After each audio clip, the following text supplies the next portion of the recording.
Okay, so this is the car. Kakaparado lang namin sa bahay.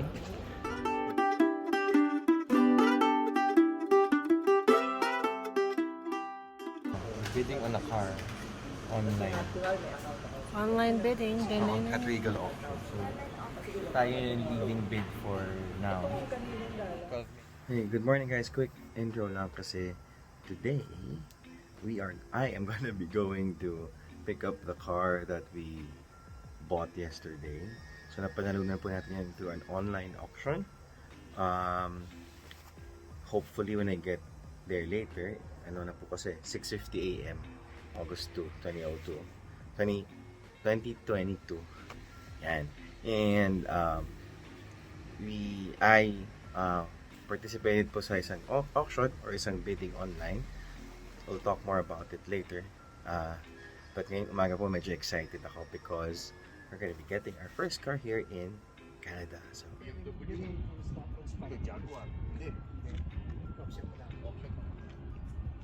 welcome back guys to the channel. So ngayon po we're gonna be talking about paano kami nakuha ng car. Okay.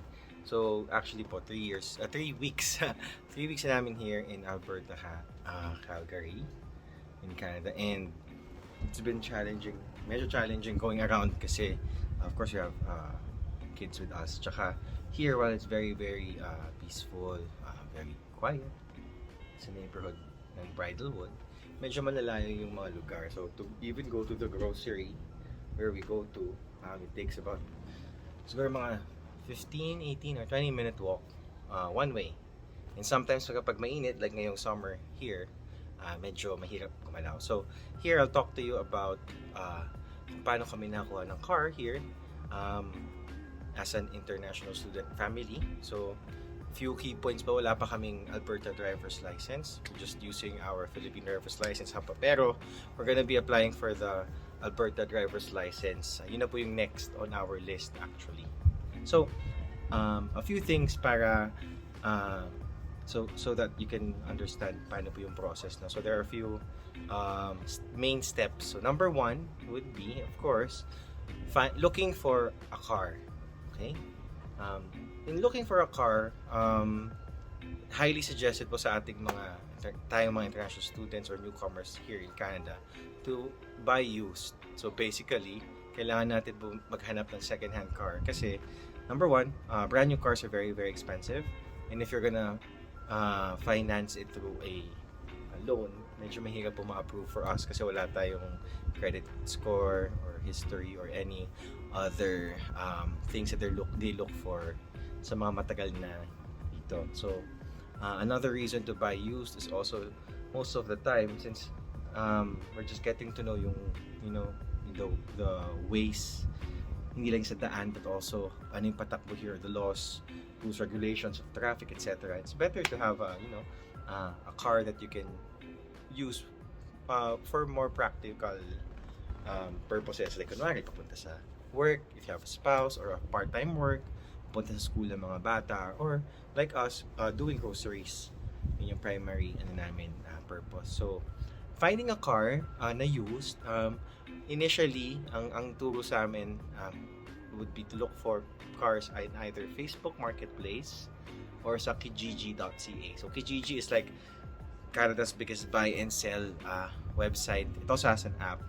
So naghanap po ako doon, talk to a few sellers ng cars until yung tita ko po here recommended or referred a mechanic friend niya dito. Yung mechanic friend niya doon, here in Calgary, told me about this site called regalauctions.com, in which na magbibid po kayo ng cars in this online auction. So about po dun sa Regal Auctions, before you can enter, actually maganda siya kasi you can already look at the different cars per auction date. So pag kilig sa Regal Auctions, may different dates siya. In my case, naghanap kami ng end of July. It's already August 4 ngayon, August 4, 2022. Meron mga upcoming auctions sa August 2, sa August 6, na you can click on it, tapos makikita nyo lahat ng list of cars that they're gonna be selling with the existing or current highest bid. So pwede kayo mag-bid few days before the bid ends. So kunwari po, in our case, we looked at a car, a Dodge Grand Caravan. Kasi sa case namin, we wanted a big SUV or minivan para magkasya yung mga kids, groceries, and stuff. And then you can bid on that car that you like up until magtapos yung bid on that day, on that, in our case, August 2 siya ng, anong time tayo? Around lunchtime natapos. But before you can join that bid, you must have a credit card or a debit card to enter. When you enter, Regal Auctions will charge you $500 to get you into the auction. Now, wala naman pong worry doon because the $500 will be returned to you after 2 days if you don't purchase any car. And if you do purchase a car like us, yung $500 na i-credit nila or ibabawas sila sa total bill ng car na nakuha nyo.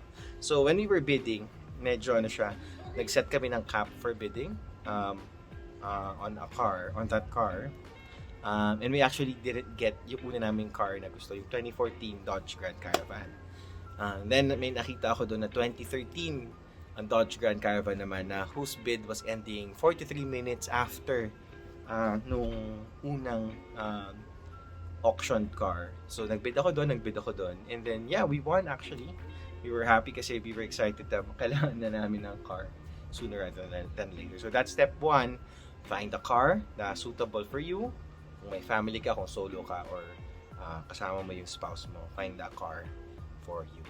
Okay, so step 2 naman would be getting insurance. So here, initially medyo I was a bit pessimistic to get an insurance kasi nag-research na ako on different vlogs, different articles na it's hard to get insurance here, and it's required to get insurance. It's hard to get insurance if you don't have driving history in Canada or a Canadian or an Alberta driver's license. And ang nangyari sa akin, actually, I talked to several insurance providers, and basically 90%, isa lang actually, lahat sila, when umabot yung point na they asked me about my license and I told them it's a Philippine license, they would tell me na they are not eligible or they do not have a program for that. So yung the bank or the the insurance provider that I got auto insurance from was TD Bank. And maganda naman because I got a discount being a student from Bow Valley College. And maganda naman dito kasi you can get quotes online for insurance without any commitment. So, if you fill in mo dun yung model ng car, or here they have a VIN or vehicle insurance number, or I don't forgot the I, pero VIN. Most cars, like sa auction na yun, nakalist yung VIN. Or if you're gonna buy a car, you can ask the seller for the VIN, and then you input it there. And then ilalagay mo dun ilang years ka na nagda-drive. In all of the insurance providers na tinignan ko, the only option was to put in kung anong levels of driver's license na Alberta.